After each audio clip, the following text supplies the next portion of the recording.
Сайн байцгаана уу? Өнөөдрийн технологийн томоохон компаниудын ярилцлаганд бэлдэх 150 өдрийн чаленжийн 4 дахь хоног болж байна.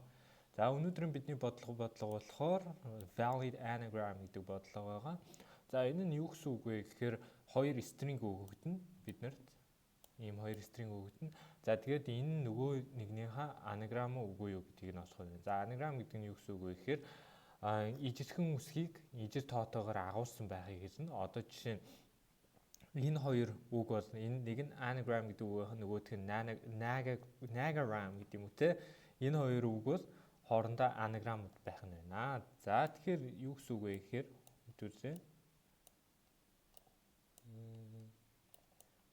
За одоо nagaram те. Энэ хоёр яагаад анаграмууд байгаа юм бэ гэдгийг хэдүүлээ харъя. За тэгэхээр эхний үгийг авч үзье. Эхний үгийг авч үзэхэд A гэдэг үсэг 3 удаа орсон. За N гэдэг үсэг 1 удаа орсон. За G гэдэг үсэг 1 удаа орсон. За R гэдэг үсэг 1 удаа орсон. За M гэдэг үсэг 1 удаа оржээ.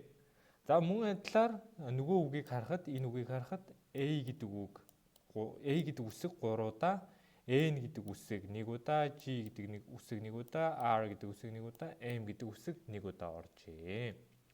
За тэгэхээр ийм үгнүүдийг бол anagram гэх нь хоорондоо anagram. Одоо чинь rat car хоёр бол anagram болж чадахгүй. Яагаад гэвэл rat гэдэг үг нь C үсэг байхгүй байна. Мөн car гэдэг үг нь T үсэг байхгүй байна гэдэг юм үү те. Тийм учраас энэ хоёр бол anagram болж чадахгүй байх нь байна. За тэгэхээр ямар шинж тэмдгүүд энэ anagramыг илэрхийлээд байгаа юм бэ гэвэл мэдээж энэ үсгнүүдийн ижир байдал байна. Ижир тоотоогоор оршиж байгаа тэр байдал нь.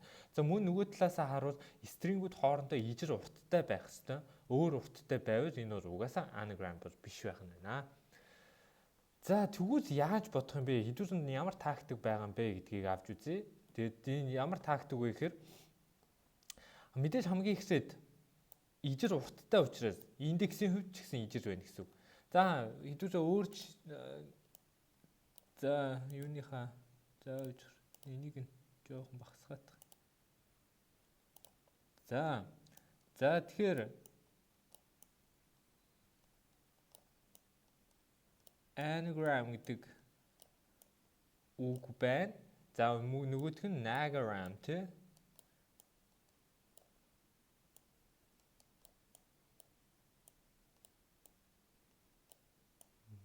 За ийм байна.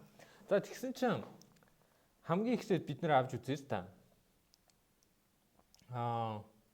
Нийт 26 ширхэг. За A, B, C. За ингэж доош явал Z дээр дуусна тий. Бүгд lower case гэж биднэрт баталгаатай хэлсэн жижиг үсгээр юу вэ? Тийм учраас бүгдийг нь ихсээ тгээс ихсүүлж чинь. Үсгнүүдийн тоонуудыг нь бүгдийг нь тгээс ихсүүлж 26 үсэг байгаа шүү дээ. Ангилс нь тий. Бүгдийг нь тгээс ихсүүлээд anagram буюу S string-ийнх нь байгаа үсгнүүдийг нэмэгдүүлнэ. T-д байгаа үсгнүүдийг хасаад явчих. Тэр нь юу гэсэн үг вэ гэхээр за эдгээр бүгдээ анхны утга нь бол T байгааг бид нар мэдж байгаа. За тэгэхээр A нь бол ихсээд 1 уусгах нь байна.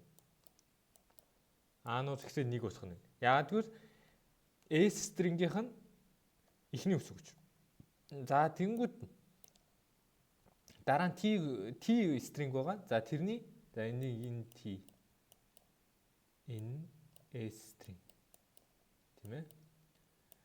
За N үсэг. За энэ T string-д харьяалагдж байгаа учраас энэ нь нэгээр хасагдана гэсэн үг. Тэгэхээр N хасах нэг болно гэсэн үг байна.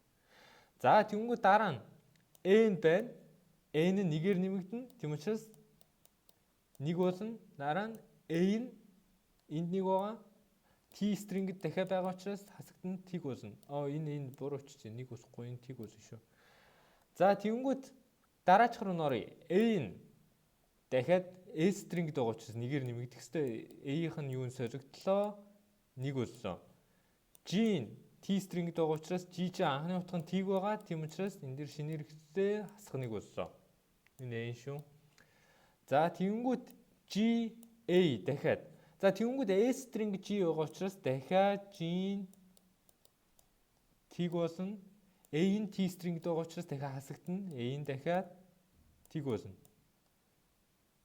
За энэ мэдчлэн явсаар байгаад энэ хоёр хооронд анаграм учраас юу үүсэх вэ гэхээр яг л эргээгээд A нь T-г доошоо бүх үсгнүүдийн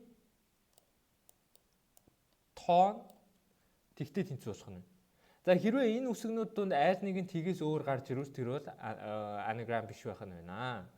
За бид нар энийг ингэж бодож босох нь байна. Тэгээд энэ нь бол бид нар time complexity-гийн хувьд бол O of n гэдэг юунд бодогдож байгаа. Time complexity буюу хурдтай бодогдож байгаа байх нь байна. За тэгвэл цаашаа нуурыг хэдүүлээ яг саяных шиг юугаа бичиж үзье. За яг өмнө хийсэн чсэн хэрвээ анаграмууд өөр урттай байвал энэ хоёр бол анаграм биш ээ. Тийм учраас шууд return false гэх юм тийм ээ. За тэнгууд яаж тооцох юм бэ гэдэг асуудал байгаа шүү дээ. Нөгөө ASC хүртэлх тэр үсгнүүдийг яаж тооцох юм бэ гэдэг асуудал. Тэрийг ямар арга хэрэгждэг вэ гэвэл бид нар зүгээр vector ашиглаждаг. Одоо vector буюу array ашигладаг. За 26 ширхэг мэдээж элементтэй бүх элемент нь тгээс эхэлнэ. За 26 ширхэг элемент байгаагийн шалтгаан мэдээж 26 үсэг байгаа. Мөн үсэг болгоны байрал дээр л юу н өөрчлөгдөж явчихна гэсэн үг байна. За тэгэхээр биднэрт юу хэрэгтэй? Индекс хэрэгтэй. Энэ хоёр ижирхэн урттай учраас индексийн хувьд ч гэсэн ижирхэн байна. За хамгийн ихсээд counting A-ийн string тийм ээ. Эндээс A-г хасч өгнө. Яагаад гэвэл тухайн үсгийн байрлалыг олох гэж байгаа учраас. Одоо жишээ нь S I-н B байлаа гэж бодоход B-гээс A-г хасахад 1 гарна. Тэгэхээр count 1. Нэгдүгээр байрлал дээр ямар үсэг байх вэ? Мэдээж B үсэг байна шүү дээ. B үсгийн count-ыг нь нэмэгдүүлнэ. Тэгж ойлгож болох нь. За тэгэнгүүт T дээр байгаа юунаас хасч явна гэж байгаа шүү дээ. Тэр анаграмд байвал эцсийн эцэст угаасаа бүх count нь явсаар байгаа тийг уусгах хэрэгтэй. Анаграм биш бол count нь тгээс өөртөө аль нэг үсгэн дээр нь гарч ирэх нь. За ингэж явж байгаад за мэдээж юу яана.